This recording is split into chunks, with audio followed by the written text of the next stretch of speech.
Ladies and gentlemen, welcome to State of the Realms, your weekly newscast for everything Camelot Unchained. I'm your host Swiper, and today I'll be going over the weekly wrap-up for July 12th, 2019. If you're new to my channel, every week I give a brief overview of Camelot Unchained's weekly wrap-up. I go over 5 of my top 10-ish items and 5 of my favorite questions. This week's wrap-up was close to an hour or so I will not be covering everything. So if you're interested in their weekly wrap-up, I'll put the link in the description below. So a lot has happened. Last week they didn't have a weekly wrap-up, so again, I highly recommend you check out their show. So let's get to my top 5-ish updates. Alright, update number 1. Exhaustion. So I remember this mechanic being in the game a long time ago, and I think they're bringing it back, and we should be seeing this soon. I can't remember if Exhaustion worked like when you hit sprint, it would take the bar away for Exhaustion, or if it was something that would occur when you were casting abilities.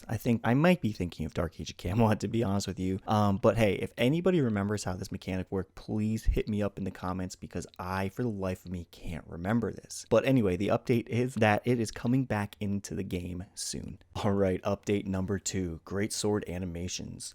So it sounds like some of the Greatsword animations have been completed, and I believe they're putting them into the game. Now, today's Saturday that I'm recording this, and I did get to test a little bit. I didn't go out of my way to try and see if the Greatsword animation was in. I don't think it is, and I think the reason for that is because early in the week, I think they try and say, hey, we're going to do a test this weekend, so they get a build ready for us to test, while some of the updates they make don't necessarily make it there, or they make the update like on a Thursday or Friday or something, so it's not in the build that we're actually testing. So just a reminder, sometimes when you go over or you hear some of their things that they've put into the game or they're putting into the game, you might not see it on that Saturday or Sunday because it's not in that exact build. Alright, update number 3, Armor. So this again is pretty straightforward. It looks like they've completed some of the Arthurian Armor sets, or at least the assets for it, not the physical sets that you can put on yourself. So hopefully we'll see this soon. They also mentioned some work has been done with pauldrons and helmets, but I don't think that's as far along as, say, some of these assets. So I think, there's still some back-end work that needs to be completed, but let's just keep an eye on this because I'm sure we'll hear more updates each week regarding some of these sets. Alright, update number 4, environment art concepts. So one thing I want to say, I love concept art. I really do. One thing I don't like about concept art is when the art that I like doesn't make it into the game. So if you're looking at this stuff, I think you'll agree. I hope all this art makes it into the game, like every single piece. I mean, these wolves look awesome. The trees and the shrubberies look awesome. And even some of the stone structures look really cool. Like I can already picture myself running through this game and looking at this stuff and being amazed and taking screenshots with my character like right there.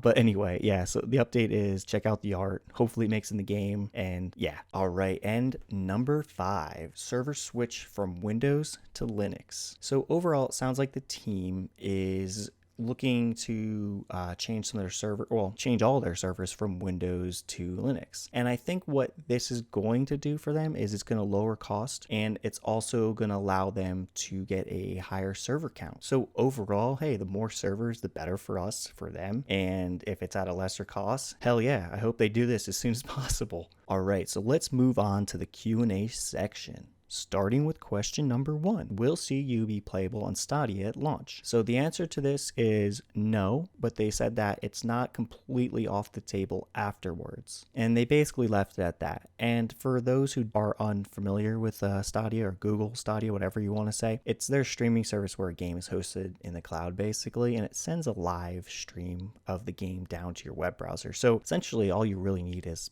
fantastic internet.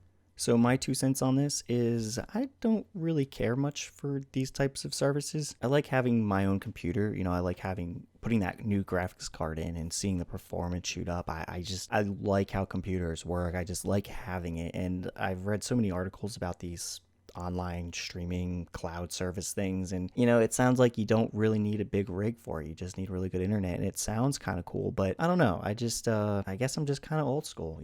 All right, question number 2, when will we be able to drag and drop abilities on the hotbar? So this is one of those things that we're all so used to doing, and when we don't have something like this, it kind of bothers us, kind of is like, well, why can't I do this? Right. It's one of those little convenience items. And I think we all have to remember, hey, this is a beta 1, right? This is still early in the process for the most part. So they did say that, hey, this is not too far off.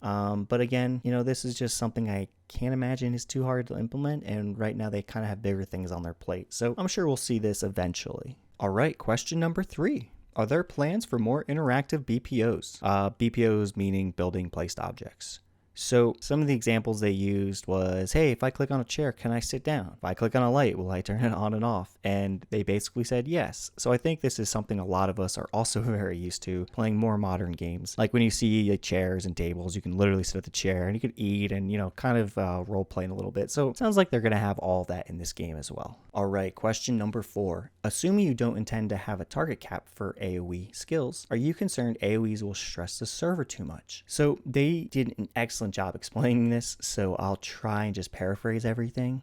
First, they said that this is something they test, and they said that any skills that span out, like in a wide area, works really well with multi-thread systems, in which they have. They said that when the abilities fan out and basically come back or gather back, meaning let's say you use an AoE explosion that shoots off around you, it hits enemies, and then the secondary effect was, hey, I'm going to steal now the damage and health and bring all the health back to me. That's when it could be a little stressful. So essentially what they said was that they will probably have some capped AoE abilities, and then some other abilities will not be AoE capped. And they said that this is going to depend on the programmers, the people that are developing the abilities and designing the class. So I think what they're trying to say is that they are not going to pigeonhole any classes from doing something because of server stress. And I think that is excellent to hear, because from the beginning they said, hey, we want to have hundreds of people on your screen and your frames be excellent so you can actually fight these things. That's why they're building this system. So overall, that is great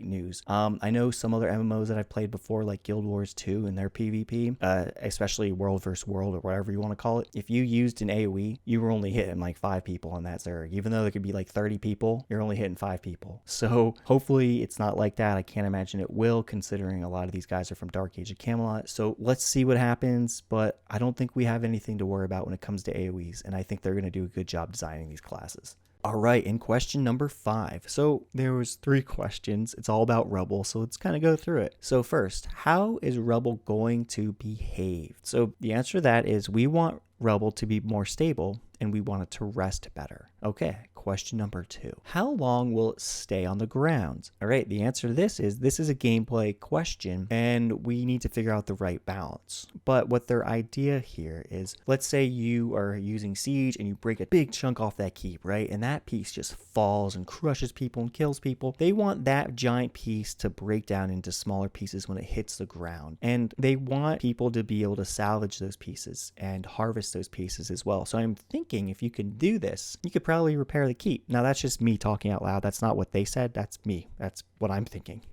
So just make that clear. And they also asked, is there a technical reason why sometimes when the pieces are on the ground, they kind of teeter-totter, like left, right? Is that the right word? Teeter-totter? Seesaw? I don't know. But you know what I'm saying, right? So basically what they said was when a piece falls down on ground, it's not perfectly flat. I think the physics system kind of is trying to find that flat piece. So it's kind of going left or right or doing some funky things, and it's just not settling. So essentially they said that they just need to do some tuning to fix all that. But overall, I know I can't speak a lot to this, but overall the system is fantastic and it looks great.